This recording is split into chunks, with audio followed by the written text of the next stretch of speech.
नमस्कार, मैं शिवांगी। आप देख रहे हैं जेएमडी खबर। हमारे देश में दो ऐसी चीजें हैं जो कितनी भी विपरीत परिस्थितियां आ जाएं कभी रुकती नहीं है।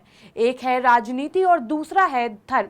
आपने भी देखा होगा कि इस कोरोना काल में भी राजनीति की खबरें सबसे ऊपर चली, लेकिन हमारा मानना यह है कि राजनीति तो आप तब कर पाएंगे जब आप जीवित बचेंगे।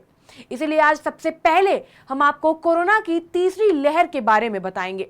जहां एक तरफ देश में सभी लोग कोरोना के दूसरे लहर के पीक पॉइंट का इंतजार कर रहे हैं, वहीं अब कोरोना की तीसरी लहर भी दरवाजे पर आ खड़ी हुई है।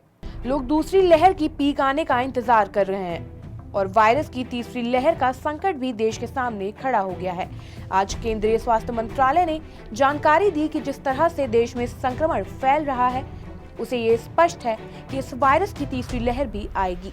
ये लहर कब आएगी और कितने समय के लिए आएगी, इसके बारे में अभी पूर्वानुमान नहीं लगाया जा सकता, लेकिन आपको तीसरी लहर के लिए तैयार हो जाना चाहिए।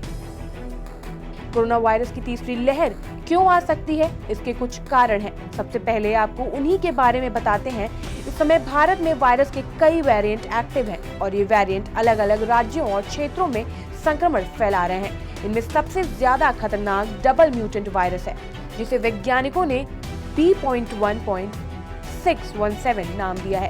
ये वेरिएंट भारत में ही बना है। अब तक देश में कोरोना का यूके वेरिएंट, ब्राजील वेरिएंट, दक्षिण अफ्रीका वेरिएंट और अमेरिका का भी एक वेरिएंट मिल चुका है। इसके कई और वेरिएंट की पहचान अलग अलग राज्यों में हुई है। इनमें जो वेरिएंट सबसे ज्यादा चर्चा में है, उसे लोग आंध्र प्रदेश वेरिएंट कह रहे हैं। हालांकि ये वेरिएंट अभी कुछ ही इलाकों में सीमित है। डॉक्टरों द्वारा की गई स्टडी में कहा गया है कि ये वेरिएंट अभी वायरस के नए नए स्ट्रेन बना रहे हैं, जिसे वायरस कई रूप लेकर लोगों पर हमला कर सकता है और इतने सारे वेरिएंट की वजह से ही देश में कोरोना की तीसरी लहर आ सकती है। एक अध्ययन के मुताबिक इस समय भारत की कुल आबादी में 18 साल से कम उम्र के बच्चों की हिस्सेदारी 30% है। बच्चों के लिए अब तक कोई वैक्सीन नहीं आई है। भले देश में वैक्सीन की कमी हो, लेकिन 18 साल से ऊपर के लोगों के लिए सरकार ने वैक्सीन की विंडो खोल दी है। अब बच गए हैं 18 से कम उम्र के बच्चे और इनके लिए अभी कोई वैक्सीन नहीं है। इस अध्ययन में ये आंकलन किया गया है कि अगर 18 साल से ऊपर लोगों को वैक्सीनेशन किया गया तो छोटे बच्चों को वायरस ज्यादा अटैक करेगा।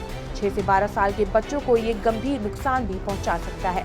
बच्चों के लिए आखिर वैक्सीन कब आएगी? हालांकि डॉक्टरों ने इस समस्या का समाधान भी बताया है और वो ये है कि अगर बच्चों के लिए वैक्सीन आ जाती है तो भारत तीसरी लहर का सामना भी कर लेगा, लेकिन उसके लिए वैक्सीन चाहिए होगी, जो कि अभी तक विकसित नहीं हुई है।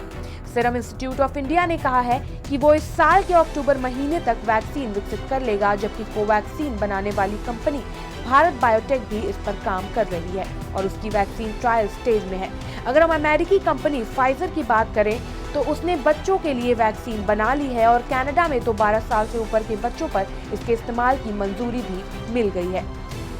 उम्मीद जताई जा रही है कि अमेरिका में भी जल्द इसे मंजूरी मिल जाएगी। इसके अलावा मॉडर्ना कंपनी भी इस पर काम कर रही है। लेकिन अगर भारत के संदर्भ में स्थिति को देखें तो एक बात स्पष्ट है, भारत में तीसरी लहर बेहद करीब है, जबकि बच्चों के लिए जल्द वैक्सीन आने की संभावना बहुत कम है। फिलहाल के लिए इतना ही। बने रहिए जेएमडी खबर के साथ। नमस्कार।